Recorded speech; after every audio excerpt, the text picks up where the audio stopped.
What's going on, everybody? Welcome back to the Total Takedown. We are back with your regularly scheduled programming.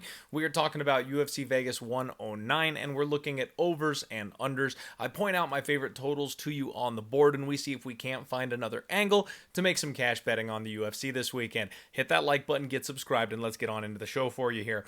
First fight of the night, a late notice edition here. Cody Brundage takes on Eric Pankanico, 1.5 total. The under is juiced ever so slightly at minus 140, and I definitely lean towards that under here on this one, you guys. Cody Brundage is a bit of an enigma, right? Like, this guy can nuke people. He's got ungodly power, but he also has that quit in him. He has the ability to fold once you put a pace on him.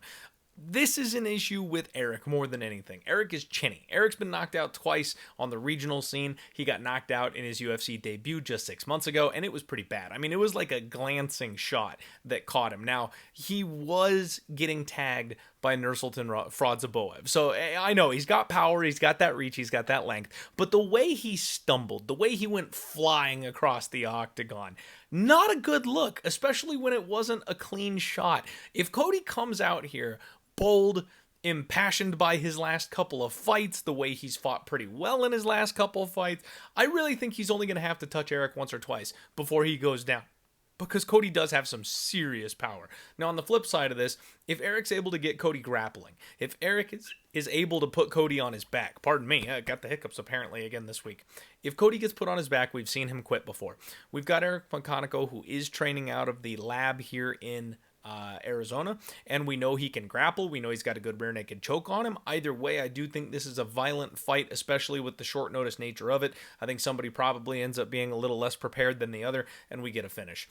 Gabriela Fernandez and Julia Stolyarenko, the under 2.5 is chalked all the way to minus 175. Now, women's MMA, that sounds disgusting. You don't want to be laying minus 175 in women's MMA, especially for a violence bet. I get it, but it's Julia Stolyarenko, you guys. She is round one armbar or bust. We've seen it over and over and over again.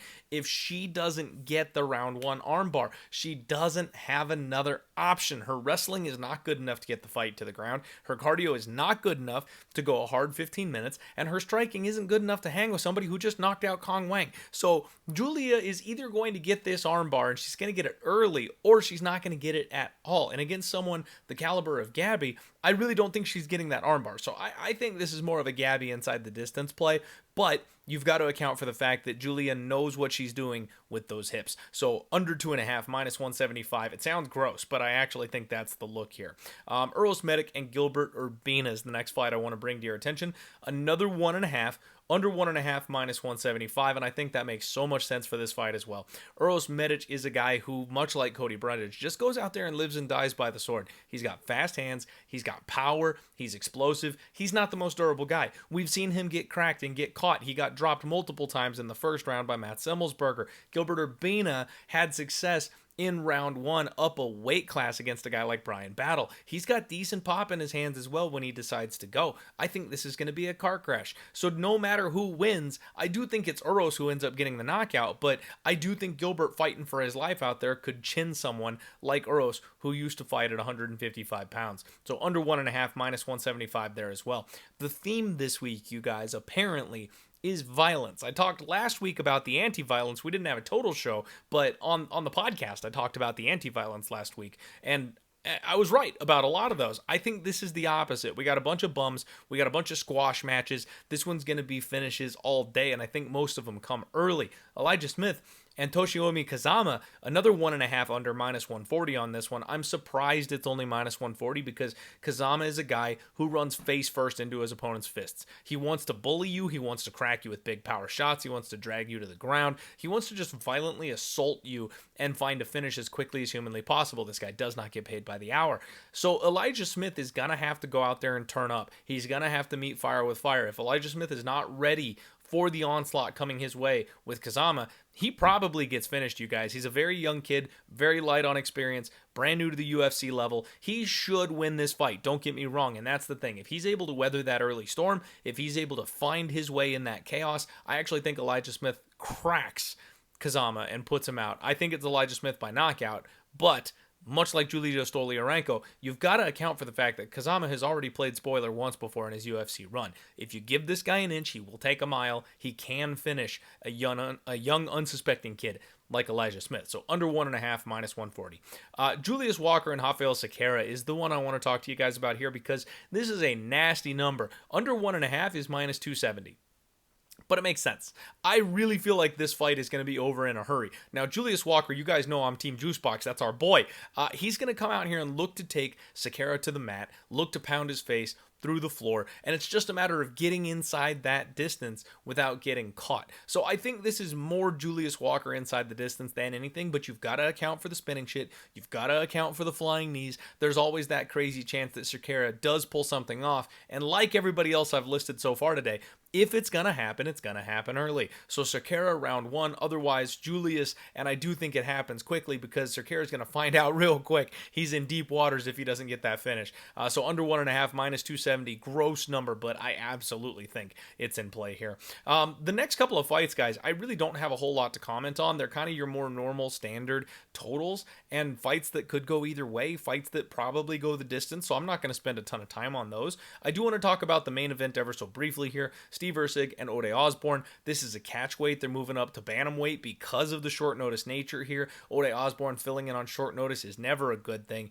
This guy does have a terrible, terrible gas tank. We've seen that be his problem in the past, but he's hell on wheels early in the fight. Steve Ersig, we just saw this guy get cracked. Kai Kara-France put him down and followed up. And it's funny, I went back and I rewatched that entire sequence. And the way Kai Kara-France defends takedowns, you guys, I mean, he's got like a 75-78% takedown defense rating. He's very, very difficult to take down and control. We know this. So someone like Steve wasn't able to just panic shoot on that guy's hips and get him to the mat. That's not going to be a problem here against Ode Osborne. So after Steve got cracked, he tried everything he could to stay alive. But when you've got Kai Kara-France on you, you can't take the guy down, and he is relentless. He's got great cardio, and he'll keep throwing fastballs. Ode Osborne will try to do that, and we've seen him gas out multiple times in that process. We've also seen him get hit in the hips, get taken down, get put on his back. So there are moments where even if you got to take a deep breath, you can survive against an Ode Osborne. And especially on short notice, I expect that gas tank probably to be running a little bit shorter than usual. Now, with Steve Ersig coming off of 3 straight losses, I kind of think that he'll be taking this one a little bit safe. I kind of feel like he might grapple in this fight just a little bit. I think this fight actually gets up and over the 1.5. That's minus 165.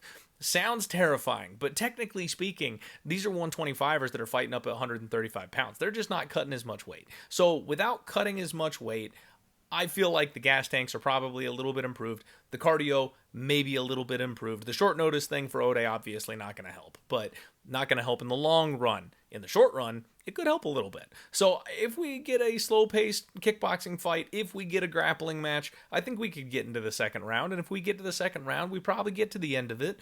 And I think Steve Ersig is going to find his way to a finish in the second or the third. So this one's a little hairy, you guys. And it's always hairy, especially with Ode, because round one could finish either way, whenever Ode's fighting. We know this. So I'm going to lean over 1.5, but I don't like it a whole lot. There's too many weird factors with, the losses that Steve Ersig's on, the short notice with the Ode Osborne, like tons of questions. This card, I think, is going to be extremely violent, and I think the main event will be violent as well. It's just a matter of when, and the 1.5 number has me a little bit spooked, so lean over.